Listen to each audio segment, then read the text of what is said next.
何それ？携帯電話です。携帯電話? Is this what you kids these days use to call that there Tweety bird? Hello? Cold opener for this one was pleasantly enough an old lady in a rocking chair with her baby. ぐすく元気に育つのよ。そして Destroy all my enemies for me. And speaking of future vessels of the apocalypse, the Ojamajo start to realize that they need to start moving Hana onto more solid foods. そろそろ7つのハーブをやった方がいいかもしれんの。何それ？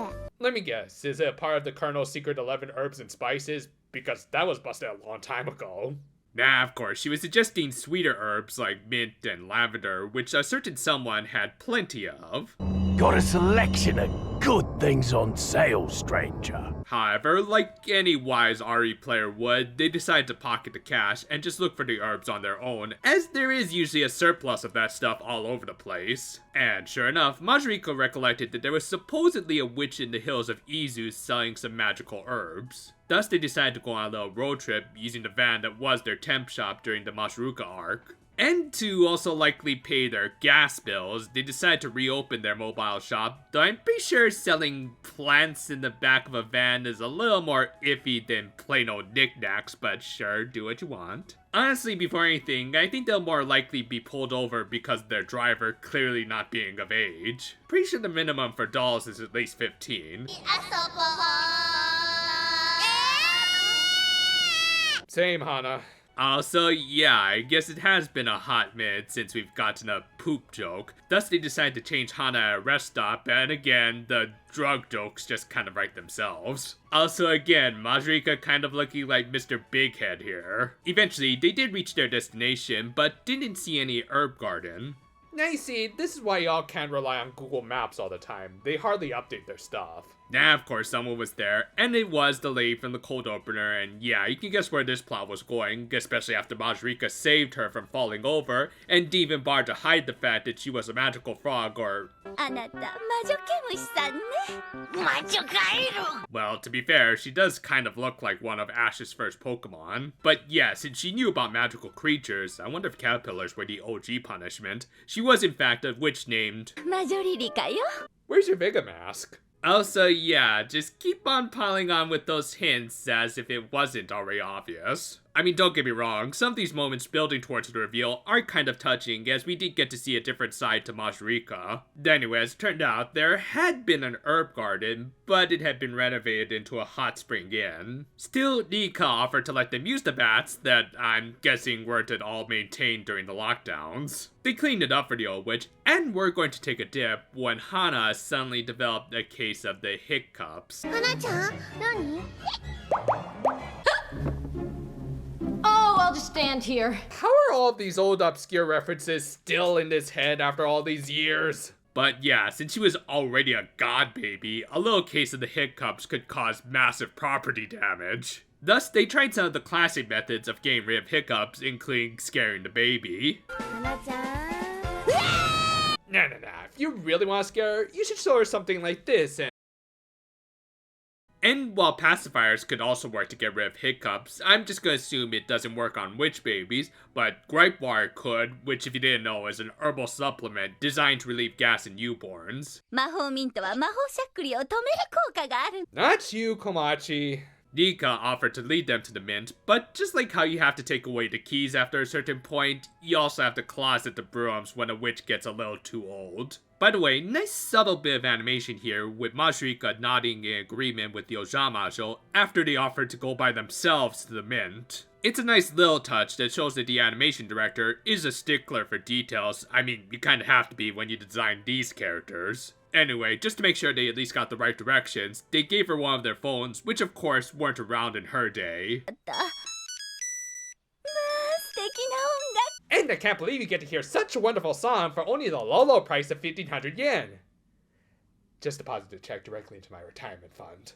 Seriously, I can't tell you how many times I've had this exact same conversation with my grandmother. Still, they did seem to have a good setup, with Rika using her crystal ball like a magical GPS, but with her memory not being what it used to be, the Ojamajo figured that they should split up, with half of them heading back to help her use the phone, as well as likely help with Hana. However, after an awesomely creepy bit of Majorika suddenly turning into Bruce Lee with appendages out of nowhere, they ended up with another hiccuping witch. As a result, Rika caught on to the amphibian's name after Lala kept on saying it. And not too surprisingly at all, she was the adopted mother of the infant Majorika, which I guess resulted in a touching reunion here. I mean, they played Ompu's Lullaby as an insert song, but Majorika's hiccups were causing all sorts of mass damage. I don't know, I just have a hard time tying this music to scenes like this.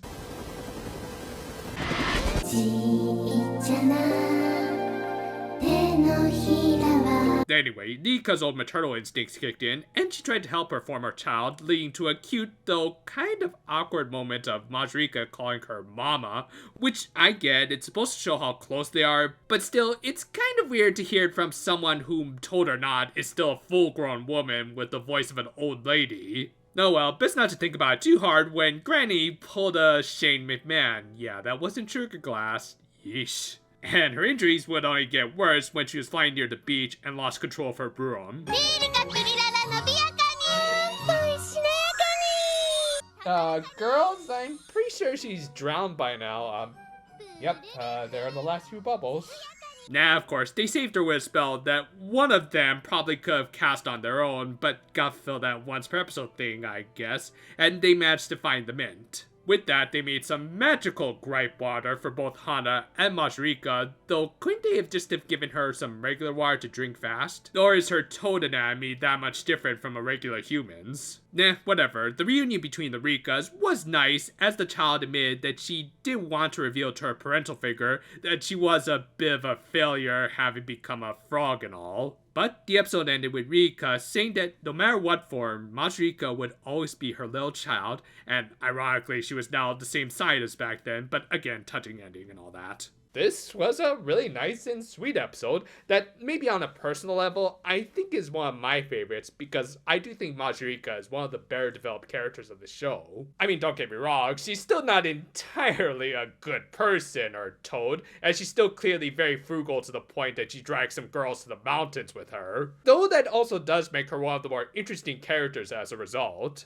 And while a little too telegraphed for my taste, I did find a reunion between the two old ladies to be very touching. When you get down to it, Majorika has come the longest way from her initial debut in the first episode, starting off as a very shady magical item dealer who probably didn't even care if her customers misused her charms as long as she got paid, to a much more balanced person. Granted, she's still very much a greedy little toad who takes advantage of places with little police enforcement, but at least she was encouraging the sale of less dangerous products. Okay, but seriously, she is a much more amiable person who helps the Ojamajo when she can. Moreover, in this episode, she did seem to acknowledge that at least some of her current state was her own doing, and didn't want to disgrace Rika's upbringing of her. And yet, both of us recognize that while the years hadn't been treating either of them all that kindly, they were still the same mother and daughter as they were back then. It's another nice tale for a season that has been pretty blatant with its themes of motherhood, which, not complaining, as at least they're being very consistent. Now, even my complaint about this episode being a little too obvious with its reveal is just a nitpick. And even though the main conflict of trying to find a cure for hiccups is a little played out, at least it did lead to some good laughs, thanks to some good slapstick, compliments of, as I hinted, Toshie Kawamura, who on top of knowing how to draw funny characters, can also animate them really well. So, overall, a very touching, if a little simple tale of a reunion between an old mother and daughter. Though, let's be honest, I think we'll all start to look like toads as we grow old alongside our parents. Work on the new 6 Ranger video is going well, and hopefully we'll be able to get a lot of work done this week. Right now, we're not even sure how long it's gonna be, as there's a lot I do want to say, though we'll try to keep it as direct and concise as possible. Still, look forward to it, and until then though, for now, my friend... Okay, hold her down, I've got the cure right here.